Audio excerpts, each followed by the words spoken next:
is Rodriguez versus the city of San Jose still good case law after the Supreme Court's decision in Caniglia? All right. I know you're thinking to yourself, a lot of you are like, what the hell is he even talking about? What's this San Jose case and so forth? All right. So this comes from a person, I don't know if it's an officer, an attorney, or whatever, or just somebody reaching out to me, but this comes from a person in Seattle, Washington. And the question is, what is my opinion about this Rodriguez case, San Jose case, after Caniglia versus Strom? I'll be interested to see your breakdown and comparing these two cases. Okay, what we're ultimately talking about here is seizing firearms after an occupant has been detained for a mental health evaluation. All right, so bear with me here. Let's break this down. First of all, what is Caniglia versus Strom? That is a U.S. Supreme Court case from 2021 involving a guy named Edward Caniglia. Edward made threats about, he basically made threats about suicide during an argument with his wife. The wife stays at a hotel that night, and in the morning calls Edward to see, how he's doing. No answer. She fears the worst, and that maybe he took his life. The cops are sent to go check on him, a standard welfare check. And while speaking, he's alive. And while speaking with Edward, they convince him to go get a mental health evaluation with his own consent. So he voluntarily goes to the hospital. Okay. But during that conversation, he basically says, "Hey, I will go, but I don't want you, seizing my firearms." And allegedly, the police agree to this. He goes and he's transported to the hospital. Then they talk to the wife, and they want to seize the firearms anyway. So again, allegedly, right? They don't have her consent. This case, Caniglia, is based on the idea that there is no consent by the wife. Maybe there was, after sending the case back to the lower courts. But the cops then go into the home and seize his firearms because they're worried that he will get released from the hospital, either voluntarily or maybe after they hold him for 72 hours, whatever it is, and he'll come off and he'll get out, and ultimately he'll hurt himself or the wife. Okay. Then we have Rodriguez versus City of San Jose. Basically what happened here is that the husband has mental issues. The cops have been to their house, to his house and his wife's house several times. He's talking about the CIA. He's talking. He's talking about the CIA, ranting about the CIA. He's talking about shooting up schools, and he makes comments like, "I got a lot of guns to do it. They're in my safe," and he ultimately has 12 firearms. So and even during the conversation, he actually breaks his own thumb, apparently. So the guy definitely has mental issues. Okay, now in that one, they forcibly admit him to the hospital for a mental evaluation. Okay, that all makes sense. And allegedly while he was in the ambulance, getting transported, they went into the home and basically ordered the wife to open up the safe, and they, packed up all these firearms. And they took him, and they wanted the wife wanted the firearms back because one of them was hers, and she also was lawfully allowed to possess them. Okay. The U.S. Supreme Court said in Caniglia that cops essentially cannot just go into homes and conduct warrantless searches unless there's some form of exigency or consent or a warrant. Right? I call that crew. If you do something that implicates the Fourth Amendment, you need consent or a recognized exception. That's the RE. A recognized exception would be hot pursuit, emergency aid exception, community caretaking, the motor vehicle inventories, and so forth. All right, those are all recognized exceptions.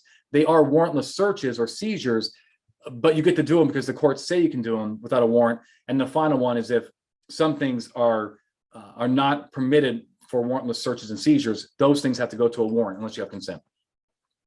So when the cops were in Caniglia's home and, retrieving these firearms, there was no emergency. There was no urgency. And the guy is at the hospital.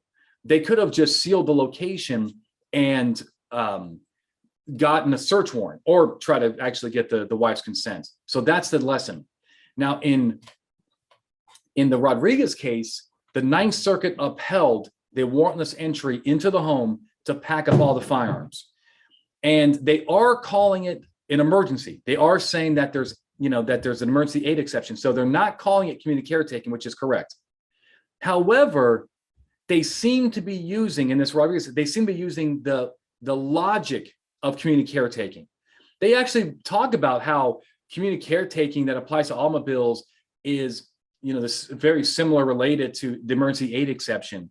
But that's just not true. It's not true after Caniglia, but it's also not true in general. Automobiles, you do a lot of things to automobiles that are just, there's no exigency. But when it comes to homes, you've got to be very light hands here. The home is the most protected area in the Constitution. It's more protected than a person's body. So you got to be very careful. So that's the first, kind of thing I would take. And by the way, another important aspect to this is that Rodriguez was decided in 2019, before Caniglia. So, but still, they're using the right language. But look at this paragraph. Let me just read this to you, okay? So, applying the analytical framework of, emergency aid exception to the homes, we hold that the warrantless seizure of Rodriguez's guns was appropriate. The seizure of the firearms did affect a serious private interest in personal property kept in the home. But on the other hand, the public interest at stake here was also very significant. San Jose police officers had previously been to the home on prior occasions because Edward was acting erratically. And on the day in question, Edward was ranting about the CIA, the Army, the other people watching him, and other people watching him. He also mentioned shooting up schools, right? Specifically referencing the guns in the safe. Edward's threats may not have been as explicit as the threats made in a different case, they're talking about, but a reasonable officer would have been deeply concerned by the prospect that Edward might have had access to a firearm in the near future. Consequently, there was a substantial public safety interest in ensuring that the guns would not be available to Edward should he return from the hospital. Okay, that's where the case lost me, okay? Because you're doing this balancing interest. You're saying the balancing interest against the public and this and that. And I get that, but that sounds like community caretaking. We're not talking about balancing Edward's rights, here, Caniglia or not, Rodriguez, against the public as much, but what about him and his wife's rights? His wife's rights, right? What about their balancing? What about their interest? They have a constitutional, authority to keep police out of their home unless there's some form of exigency. And the thing is, I understand this is a way different case. This guy's making threats, and it's not just about suicide, but it's about schools. You got me. These guns are going to be seized all day long, if you go to a judge. But they didn't go to a judge. And the final thing is, they're talking about he could have left the hospital and gotten the guns. Well, that means you don't have exigency, meaning time is not of the essence. He's at the hospital. You put a cop at the door of this guy's house or whatever, and you go send somebody to go get paper.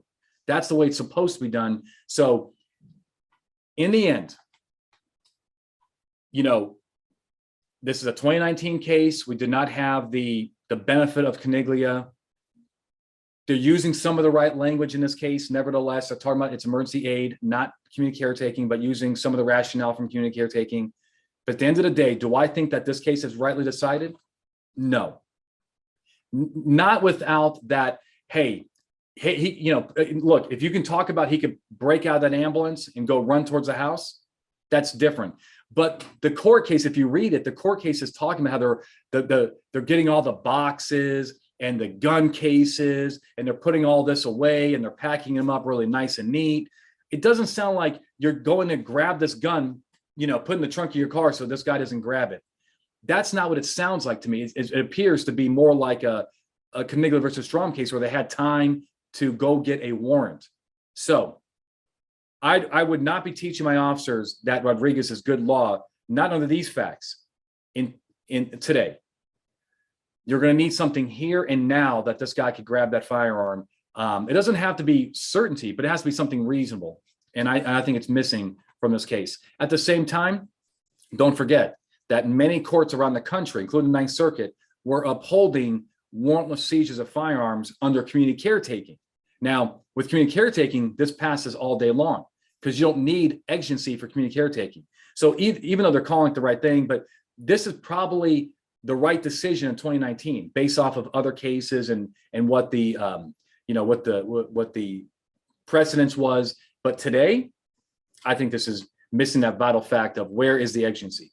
I hope it helps, guys. Even if this is a little off topic for you guys, you're not dealing with these issues. Well, no, you are dealing with these issues. But even if you're like Anthony, we get warrants anyway, or we try to get some consent.